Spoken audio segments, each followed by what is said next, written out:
Okay, we are going to go into our main presentation for today and go through self-advocacy speaking. Okay, we are going back to the idea of finding connection. We're going to do part 2 today, which is the needs part. So we kind of covered feelings and observations last session.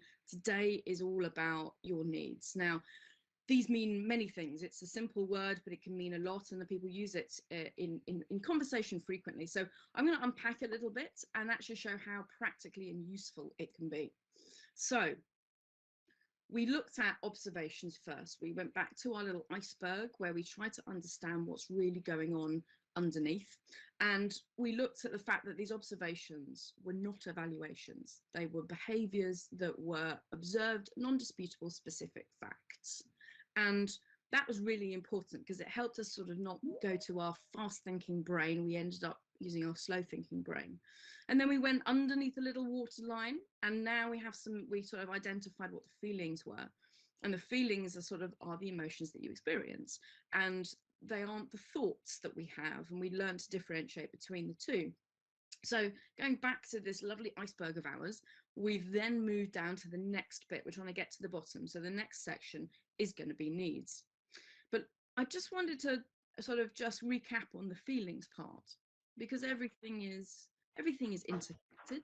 And so it's really important that we identify and really just remind ourselves that the feelings that we have. And we used some words here. We used sort of confident, fearful, lonely, angry, secure, anxious. We simply have those as words to describe how we might feel. But I was acutely aware, and I am, that not everybody can just name it so easily, that these feelings are not, they are just abstract words in our English language.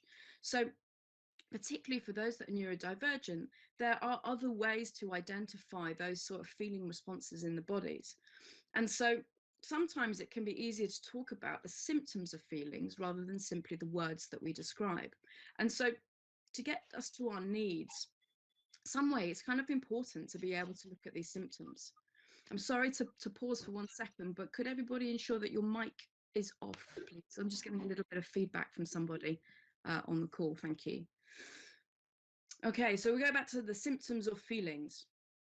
Now, again, I've put a whole host here, so we can have crying as an obvious sort of symptom when somebody may be very, very, very happy, crying with laughter, but could also be very sad or anxious or upset or in a panic. But similarly, things like start to happen in your body when we have certain feelings. Like if we are worried, we may have that sort of sick stomach feeling. We may get a fast heartbeat, particularly if we're in a sort of flight or fight or freeze mode. There's going to be an increase in our heart rate and our pulse. And also then we may have an idea of making fists. We may have sort of these muscles may get really tense in your body, or you may feel super relaxed. The idea of having a headache, for example, if it is too overwhelming, or you may just start to feel that your skin is itchy and that your body's having a response. So what I love is this idea that our brilliant brains that we started looking at they inhabit your whole body. The brain is the whole body. So actually all these feelings can manifest in different parts of your body to give you an indication that you're experiencing an emotion. Now, this is actually really, really important. You don't even need to perhaps put a label on what you're feeling, but to at least be able to understand what may be going on in your body is particularly helpful in this. And so what is important is that we understand, because it manifests inside your body chemically, hormonally, that actually no one can really directly create your feelings. Only you can create the feelings inside of you. And this is really profound, and I think really important, the fact that words, action, and events that happen to you trigger the symptoms. They trigger the symptoms, but they're not the cause of the symptoms that's in your body. So often we might say, oh, you make me so happy, or you make me really angry, or that person made me really sad today. In a way, I know we casually say that, but that can never actually be true.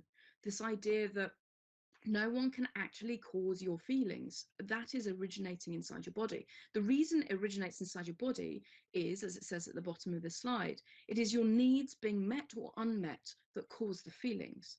So actually this idea of feelings aren't just sort of slightly abstract, they just happen. You have these basic needs, they can be physical or psychological. And when those needs largely are not met, you will have more negative feelings. When your feelings are met, and when your needs are met, you're going to have feelings of happiness and joy, contentment, satisfaction, and relaxation. So the idea is that we need, therefore, to really understand the connection between feelings and needs. And that becomes quite critical. And more importantly, this also means that no person has the power to make you feel anything. No one is responsible for creating your feelings. And therefore, you are never responsible for creating feelings in others.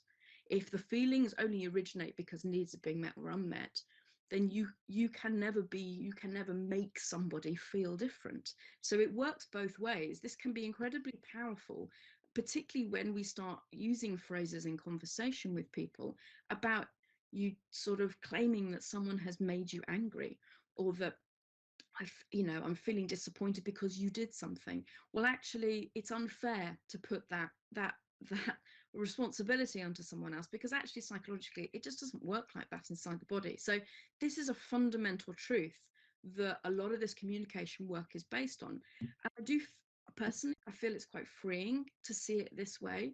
It's how we then deal with it afterwards, and how we discuss it is sort of the next stage. So this is a fantastic place that we realize that actually the feelings are just yours and yours alone.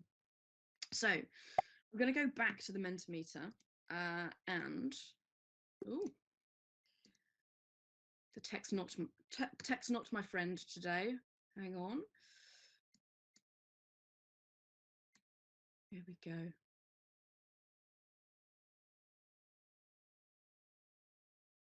We've done our owls. I would like to know, what emotions do you experience when you have had a bad night's sleep? So staying on our sleep theme today, what emotions do you experience when you've had a bad night's sleep? Grumpiness, yes. I slept terribly last night, just by the way, because that's just the way life is. Yeah, I'm very happy to see you all today, but I can definitely feel that there's something. I'm not at my 100% today, and I know it's because I've had a bad night's sleep.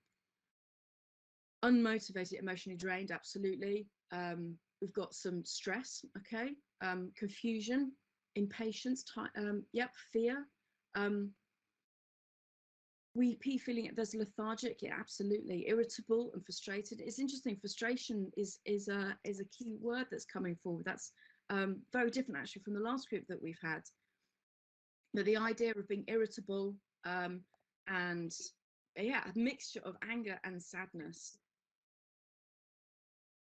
Okay, lots of great answers here. And actually, isn't it interesting how everybody is actually having a very different response? And that's equally important to notice. Out of 84 responses, everybody is got a difference. So some people are weepy and sad, some people are going into this angry, frustrated phase.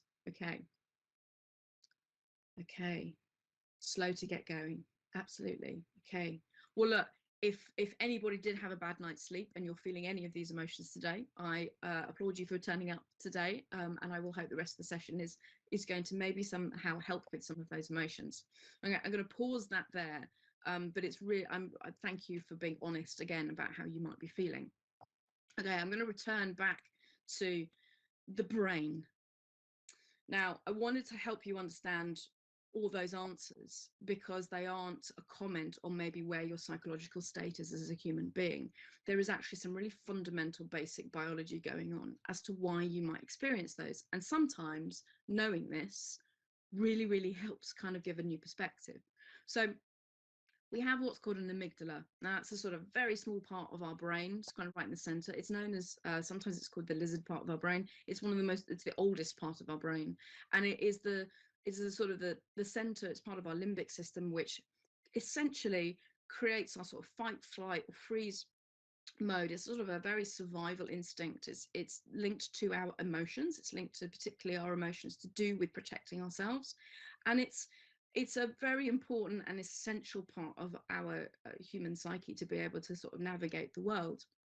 Now, it lives right in the middle, and what's interesting, around it is what we call the prefrontal cortex. Actually, that's sort of at the front of the brain, as you'd imagine, but actually the amygdala sits within this. Sometimes, if you can see me on screen, sometimes people put a hand up, palm up like this, and then they put their thumb in across their palm, and that would be the amygdala. And then the prefrontal cortex closes over it, so you make a fist with your thumb inside. That's a good way to demonstrate to people like what the amygdala does and how the prefrontal cortex holds it. Now, the prefrontal cortex is your logic part of your brain. It is the thing that balances everything with reason. It draws on your experience and ultimately finds a balance between the very emotional part inside of you. And so we navigate and going, oh, is this an extreme danger? No, it's not. It's not. It's okay. We've seen this before. We can apply some logic. So it kind of like, it's like a bit of a seesaw, but it generally tries to keep a balance. Now, when you sleep well, all of these processes work in tandem with each other. This balance is maintained. Now, interestingly, what they found is when you don't have a good night's sleep, when you have a lack of sleep or lack of quality of sleep, there it happens is called the amygdala hijack. And actually, if you go back to your fist, it just explodes open. And the idea is that the prefrontal cortex no longer keeps your amygdala in check. So logic, reason, and perspective suddenly get dominated by extreme emotions. And so this is often why, if you've had a bad night's sleep, you wake up, you feel a lack of perspective, you feel the frustration, you will feel anger, you may feel sadness as well, you may feel a whole range of emotions. And I have watched it time and time again, coming from the film and TV world for 25 years, of so many people having poor sleep, and everybody just is grumpy and angry with each other first thing in the morning. And it's not necessarily any comment on what might be going on in their lives or what there might be their past psychological history is. It's simply that the amygdala has kind of got out of control in their brain. And so sometimes even asking if someone's had a good night's sleep or not really helps you firstly go, okay, then this person may be going through a bit of an amygdala hijack, and that their emotional parts of their brain are just not being balanced enough. And that is a simple biological fact that's happening in you. And I found that really powerful, particularly when I used to manage big teams that I could see were sleepy. I knew that trying to be rational and applying logic was probably not going to work first thing in the morning, um, until some balance, or could I provide some balance to a situation to kind of alleviate this issue? So knowing this about your brain, I find to be incredibly powerful. You might be thinking, what on earth has this got to do with communicating? Well, let me tell you. In order to sort out the sort of that disconnect between those two parts of your brain that lead to quite extreme emotions, we can do things about it. We can meet the needs of your sleep health. So we can try to have a better routine. We can obviously adjust our relationship with screens before we go to bed. We can talk about the lighting that we might have around us before, as we prepare to go to sleep, having a quiet space. The body has to drop by 1 degree. The core body temperature has to drop by 1 degree in order for you to actually go to sleep. So being able to have a cool space, or appropriate sort of bed linen, or bed clothes, to obviously not have, a shot of espresso just before going to sleep, so no caffeine, and also to sort of be able to maintain and control the light or ambient light that you might have while needing to sleep. So we can actually meet quite a lot of needs in a very practical way. And actually doing that, we know that actually that might have a direct effect on our emotional state in the morning. And so this is one simple way of meeting some physical needs to essentially deal with the feelings that you're going to feel in the morning. Now, this seems very straightforward, and for some this may be very difficult to do. And having worked in the sleep health world, it is a very complex situation for many people, and not as straightforward as this. But this idea that I'm offering is that this is an example of a physical need that we can work with, that will have a direct effect on our feelings. Okay, so those are feelings. And the physical needs I offer as an important way to start first. If we jump straight to the psychological, it can be a little bit much. So the idea is to always start with body, if you can. So start with your body and you start working your way out. It's the thing that you trust um, the most, because you carry it with you every single day. So the idea of physical needs, we start first. And how we can translate this then to self-advocacy speaking in the workplace is that we can deal with things like touch, sounds, temperature, vision, and rhythms. So, for example, for a lot of people, having another human interaction that involves touch is breaking a boundary of theirs. Some people I know that are very uncomfortable with being hugged or touched or shaking their hands, and that's important to honor and important to recognize that actually that makes someone feel uncomfortable, and we would like to not make them feel uncomfortable. And then sounds. Again, I'm not very great with my hearing. I really struggle in busy, noisy spaces. I find it quite triggering for me. But I also know a lot of people that benefit from wearing headphones in a space, that really do need quiet space, that aren't all right with everybody on their phones everywhere. And so there's also a temperature thing, and anybody that may be having perimenopausal, menopausal symptoms, or symptoms of other illness or taking medications where your body temperature is hard to control, because of maybe what might be going on internally, that you may benefit from having, cool spaces or warm spaces depending on what you need. But that's a need of yours to feel comfortable. And the same with lighting, vision, particularly anybody with particular kind of lighting needs within neurodivergent circles. The idea of being able to have a lighting state in terms of temperature and quality and color could maybe assist you, as opposed to sort of further stress out the eyes and stress out the brain. And then rhythms, I find that really important, this idea of being able to maintain a regular rhythm, like a routine. The body loves routine. So this idea of manifesting routine as a need, as a physical need, is important to honor. And same, I like needing to be outside for daylight, and just sort of needing to be like near green things that are living, and not being in concrete and glass. That's actually quite a physical need for me. I need that sort of level of touch. So these are all with like trying to make you understand how your body is in the workplace and honoring that. And that actually forms part of how we self-advocate, how you can start building your relationships and your connections with people, because you're also taking this into account. It's incredibly important. Okay, I'm going to go and we're going to do a little quick fire round.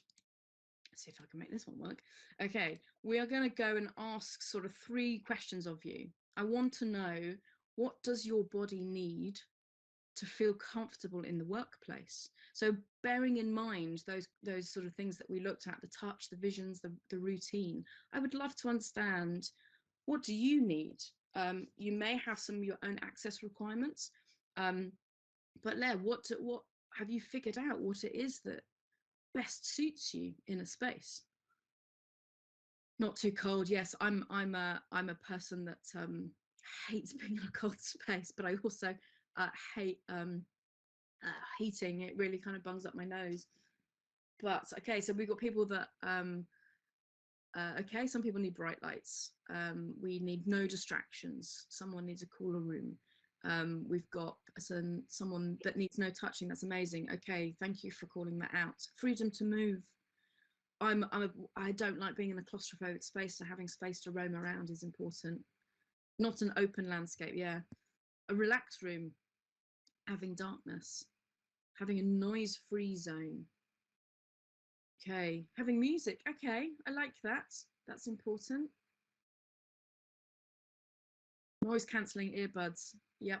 Noise reductions, quite a lot about noise. But then we've got some people that like calm music, and some people that need that sound. Being able to see outside. Yes, otherwise you might be trapped without any natural light. Okay. Dim lights. So we've got someone who needs dim lights, and we've got someone who needs bright lights. Interestingly, the leading word at the moment is quiet. Quiet, warmth, and space. Okay, no flashing lights. Okay, that's important. So places away from people. Yes. having a darker space.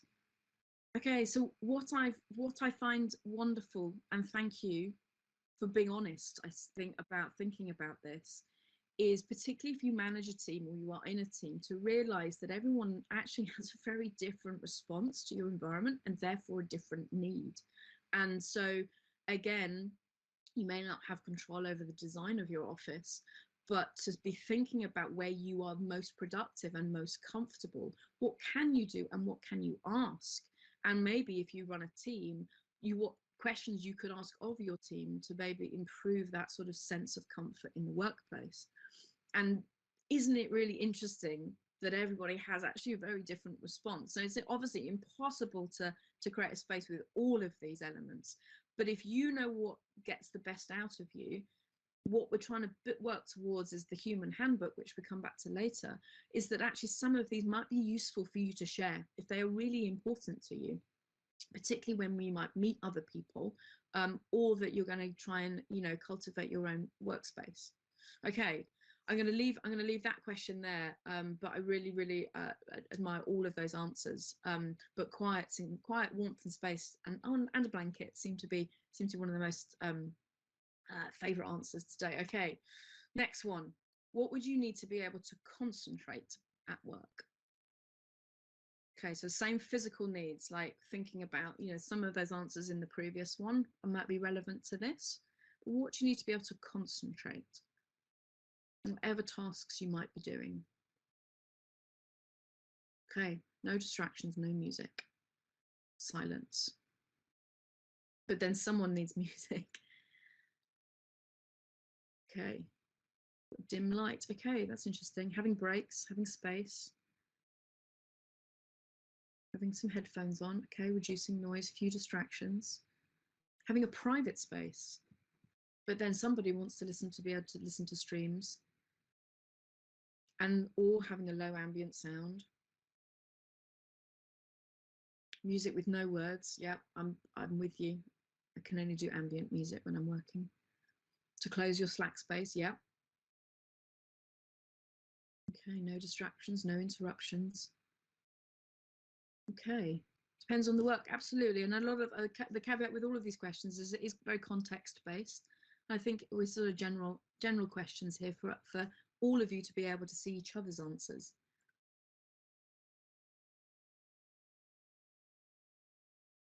Muting notifications or Discord, I just saw that on the chats. Yes, being able essentially to take away those distractions is really important.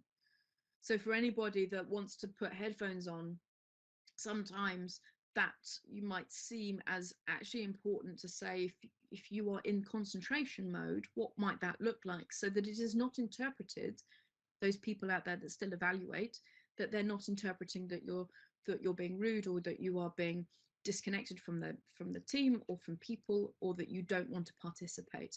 Being able to say that you're in concentration mode because you need these things is important. Okay. All right, so top words are no distractions, but at the same time we've got music, but at the same time we've got quiet. So again, if you manage a team or you work in a team, big range here. So maybe it's a good opportunity to talk about how we can manifest concentration zones, and therefore what do people need, and then to maybe think that if you see someone being like that, that they are actually concentrating, rather than if they're just sitting there listening to music, you might think they're just having a nice time, but actually they're actually really relaxing. So the idea is to not evaluate, but to sort of listen to what their needs might be. Right, last question in this round. Where do you need to be to feel comfortable meeting people? So this is in a work environment. So if you're thinking about work and you might need to meet a client, another team member, somebody senior, someone junior to you, where do you need to be to be most comfortable when you're meeting them? Okay, common space or a coffee shop. To be alone, okay. To have a meeting room.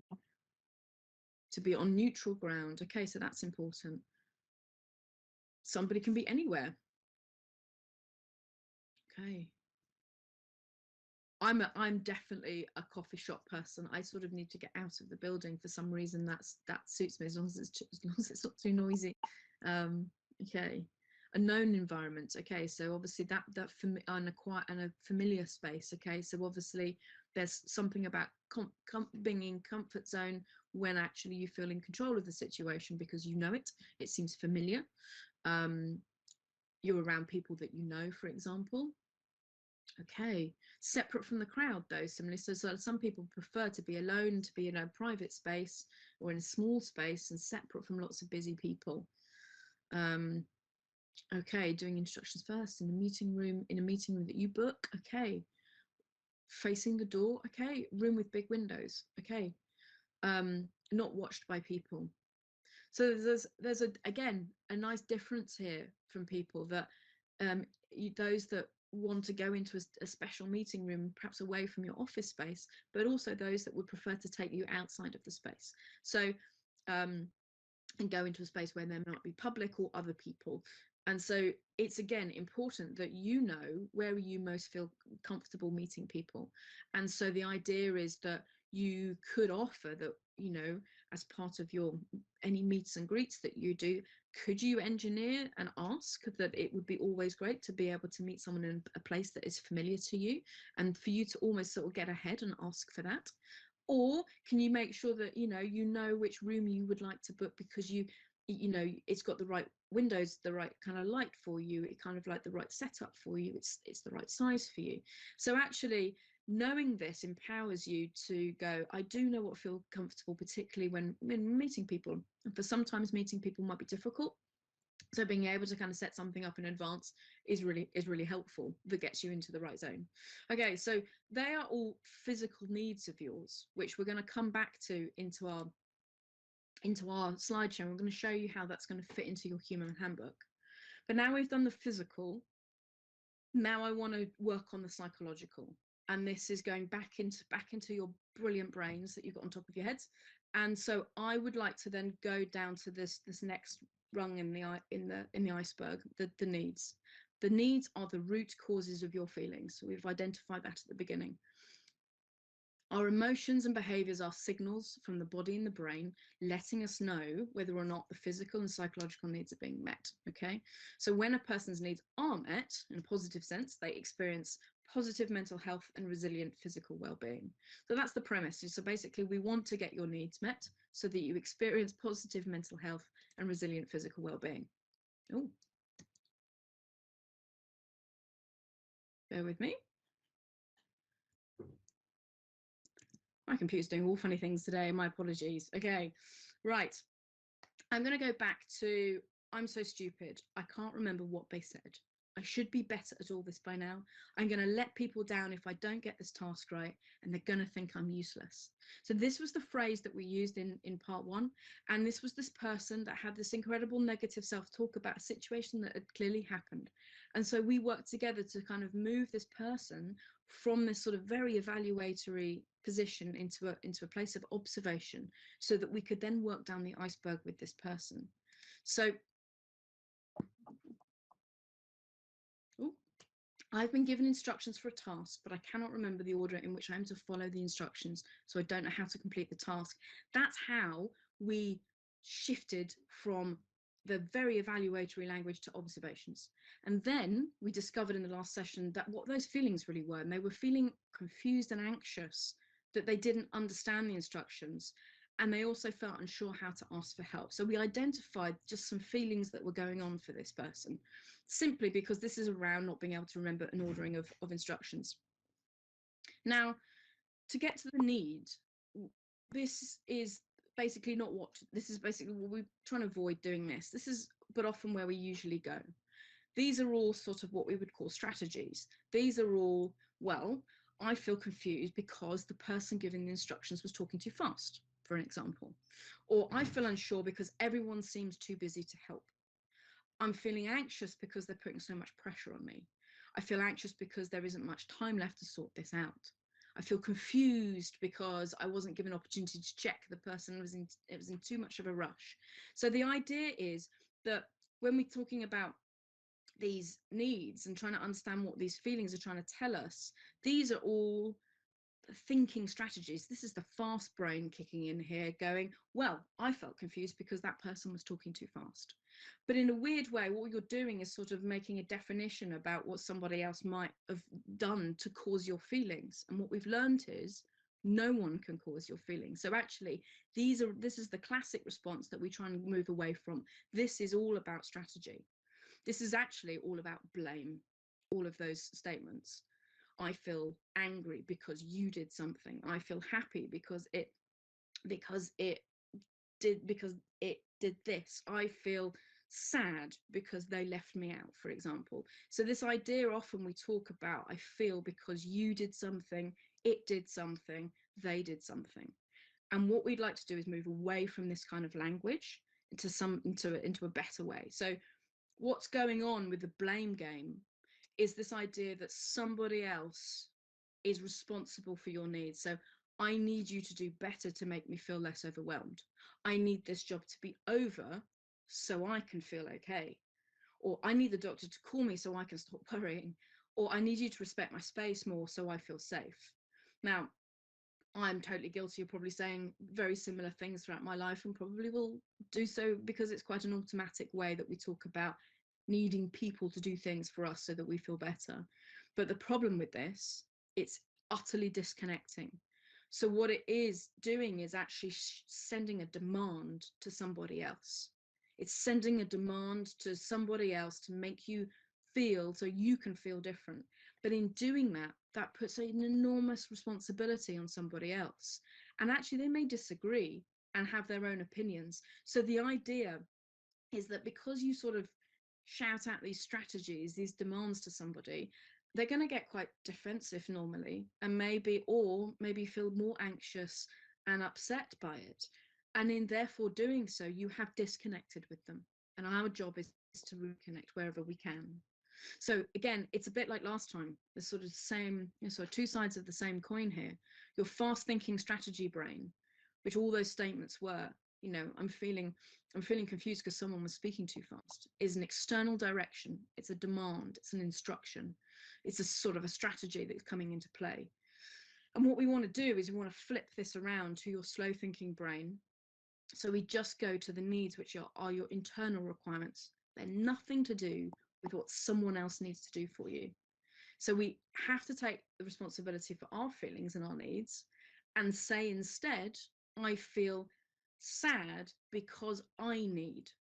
And simply changing that sentence from I feel sad because you did something to I feel sad because I need, suddenly builds this big bridge of connection. And that's totally what we're aiming for here. And people will listen. People's empathy and ability to listen will shift because you're speaking in this way, because they understand that you're communicating a need which isn't up for opinion or discussion. That is simply your truth. And so when you start a sentence off like this, you're going to have more care suddenly in how people are going to receive your information. Okay, so the words to describe the needs. So because this is a language of connection, we're going to talk about what these words are. And this are going to kind of come into play in a little task in a minute. But there are so many potential needs. I think there's like a core of 6 categories. But lots of people have different opinions, and I think it's also entirely culturally based as well, and this is different in different languages. So I don't want to just assume English is the primary way to describe needs. But I think there's 3 categories that we could look at that embody kind of in the way that we've done this session. I want to start like your needs, like small, like we've talked about what's inside your body. Now I'd like to talk about just like you as a little unit at work in your own space. So describing your needs through the big umbrella term of capability. So this is starting with your body in a space and thinking about just what you need to get a task done to make you feel comfortable, confident, positive. So these are some of the words that we would naturally use. So I feel happy because my need for reassurance is being met, for example, or that there is direction being given to you, that you're achieving some level of routine, that there's a simplicity into what you've been asked to do, perhaps. That you have adequate knowledge to be able to perform your task, but there's also transparency in the information that you're being given, and that for this person that we looked at, that there's some order to it, so we know in which order to do things. For some people, you need a skill. Some people, there needs to be efficiency as well. But these are all words that we would use to describe our personal needs, getting stuff done. So it's not saying I need you to be competent. It's going, I have a need of competence, or I have a need of stability in this space.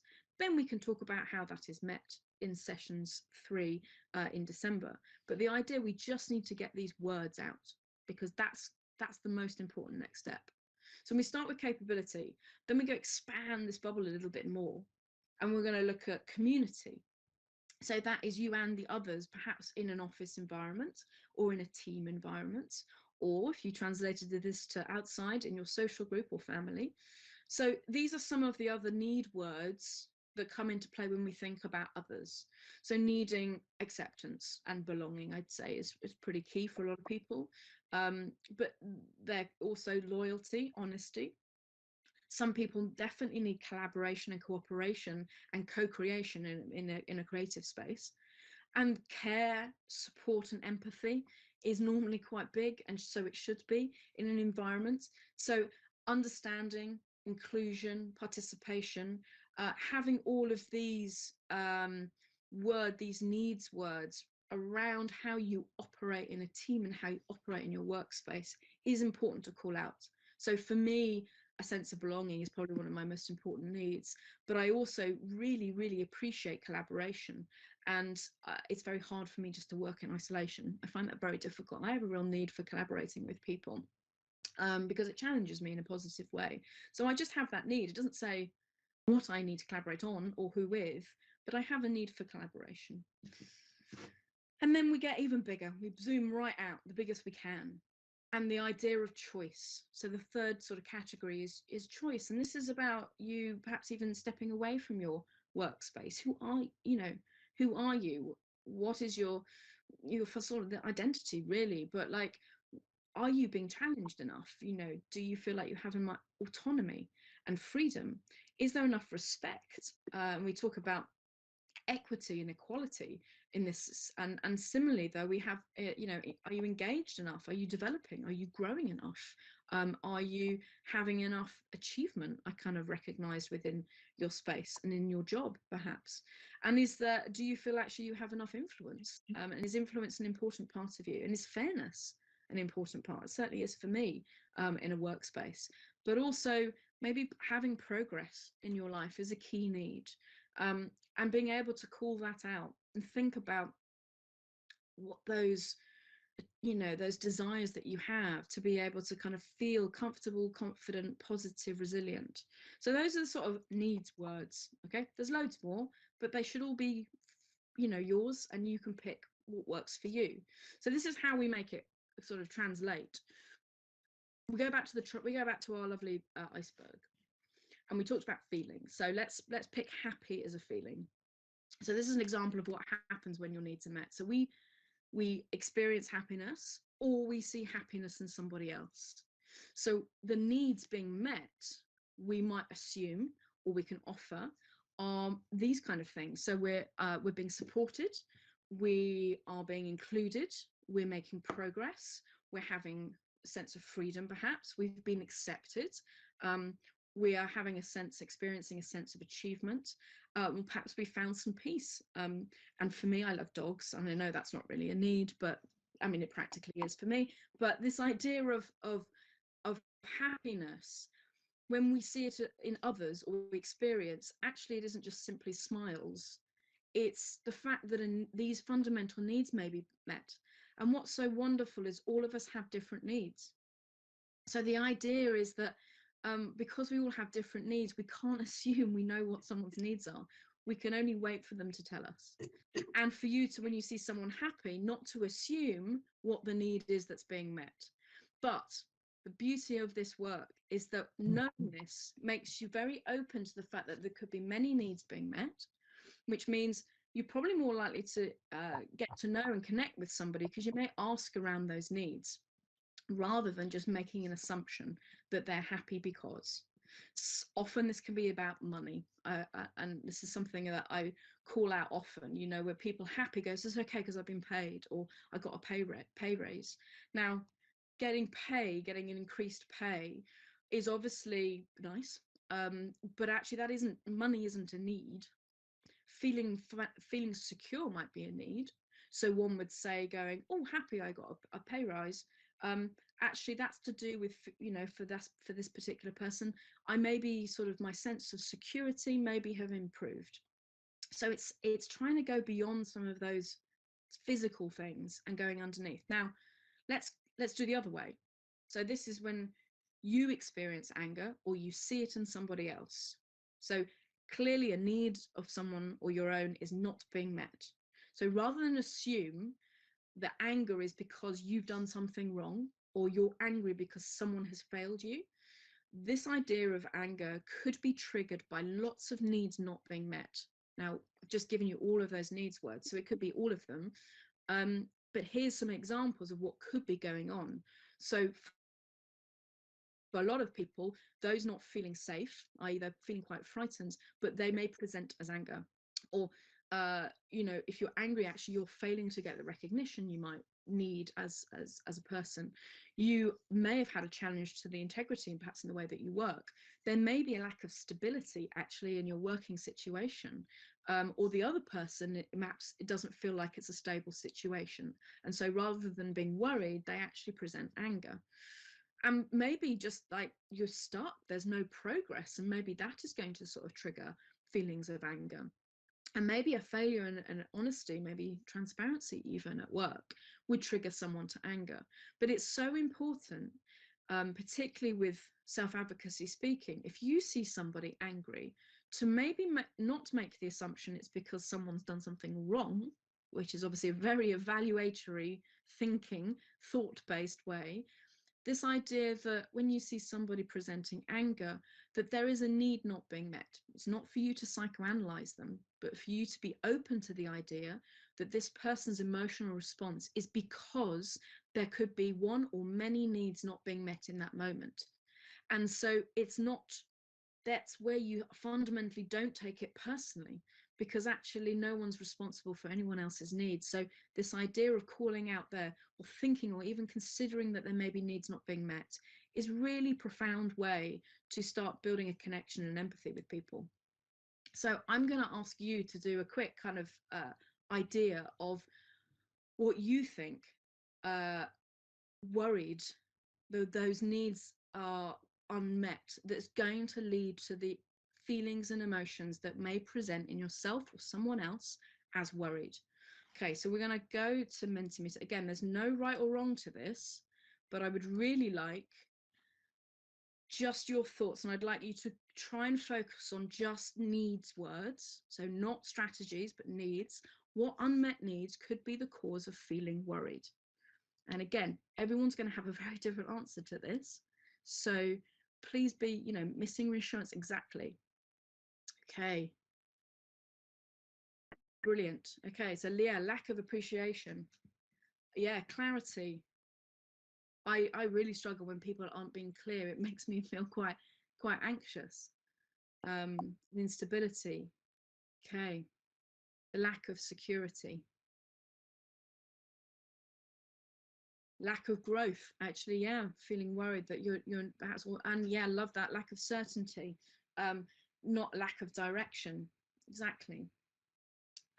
Maybe balance. Yeah, so maybe, you know, having a poor state of balance, or an imbalance, is going to generate your feeling of worry. Lack of calm.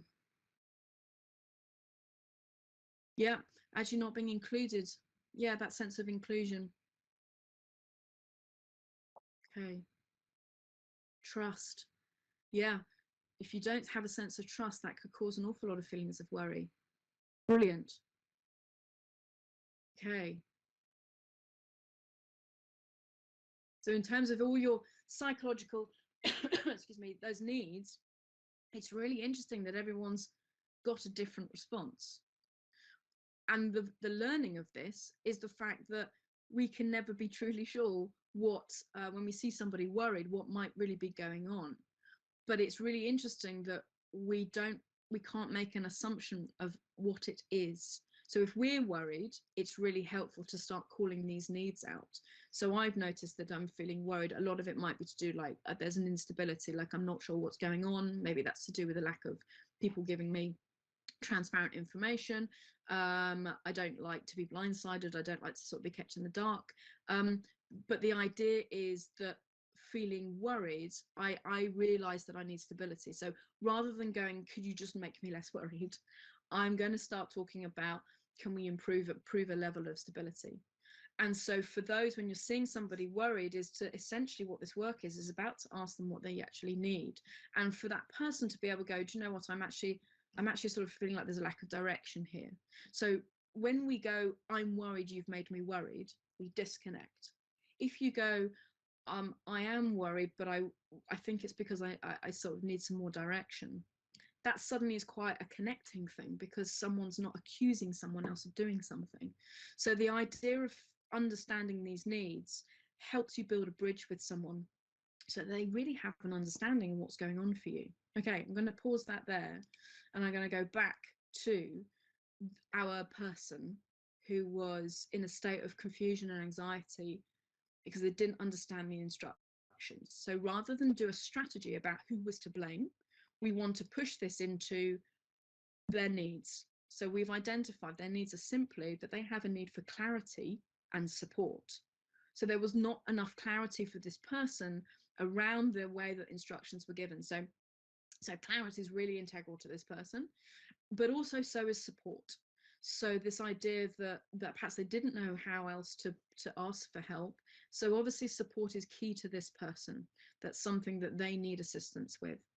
And knowing this, we've gone from their horrible negative self-talk about themselves, going all the way to this point of going, I actually have a need for clarity and support, isn't a sign of weakness or vulnerability. That's someone being incredibly brave to actually go, this is what I need. This person actually really wants to get this task done. And they haven't blamed anybody. They just going, I really need clarity and support. Now, if I heard this, firstly, I would know how to rectify the situation and make this person feel more comfortable. But I would also learn something as a manager, or maybe as their line manager or their senior or their colleague, that actually this person has these needs. So when we do this again or something else appears, that I would probably ensure that clarity was at the top of the priority list, you know, to double check that the instructions were clear, to make sure maybe something's written down. And I would always offer perhaps of support to identify who could be asked for further help, you know, to sort of signpost, or to offer a check-in, for example, to make sure that everything's okay. So in knowing that this person needs clarity and support, I am now better supporting them, but this person is also connecting with me better. So we feel like the dynamic and that connection is now going to work. So there's a huge shift and potential less risk of this person ever getting into that same negative self-talk again. So that's the beauty of doing this work, is to be able to build those connections rather than having people stressed and silent at work, and for bosses to be annoyed and angry and frustrated with people because things don't seem to be happening. So what's so important to remember is no one can meet your needs except you. Only you can meet them. A bit like your feelings, no one else is responsible. There's no other human on the planet that can meet your needs except you. You have to ask for that. Okay? So in order to understand these needs and then be able to request it is kind of how we move into part 3 of December sessions. So how we ask is what we will do next, but it's important that we think of how to express our needs first without demanding things of others. Okay, so then that neatly leads us into the human handbook, which we explained in the last session, the idea of it being a guide to connecting with you, particularly your colleagues, meeting new people. And just to recap, this was sort of the overview template of like how I do mine, as an idea, as a sort of inspiration for how you could take some of this information. And I kind of started with my bits, my identity and communication preferences and what I need, and everything on the right hand side is actually what we're going to do in December sessions. So where we've got to is we looked at communication preferences last session. So thinking about those feelings and those observations that we get around communicating with someone. And then we're going to do the bottom section, which is what I need, which is essentially what the whole session was today. So this is mine, and you don't have to put any of this information. But the idea is it's a way of me thinking about my body and space a bit more and thinking about what makes me feel comfortable. And so I do struggle to hear in busy, noisy spaces. So I'm going to call that out. But I actually have said that I really like meeting people face to face. So if you'd like a meeting, please consider where we can talk that avoids lots of background noise and crowds of people. So the idea is to be able to say, if you ever were going to book something in, people already know that actually the busy, super busy coffee shop that's downstairs, that's always just noisy, noisy, noisy, like an echo chamber, probably isn't the right place to meet me.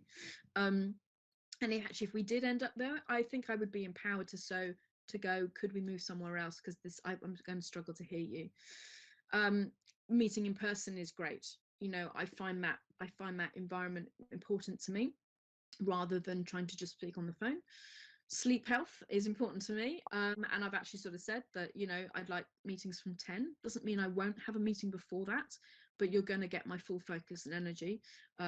It's 10 o'clock onwards. And I've called out my sort of perimenopausal status, so obviously there's going to be things that go on with my body, and all I'm doing is offering is the fact that if it crosses your boundaries and your personal space or cultural norms, then you're okay to let me know.